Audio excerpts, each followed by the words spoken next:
ويطعمون الطعام على حبه مسكينا ويتيما وأسيرا إنما نطعمكم لوجه الله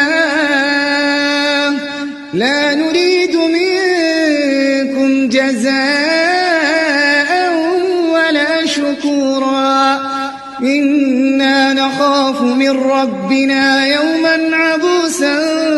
قمطريرا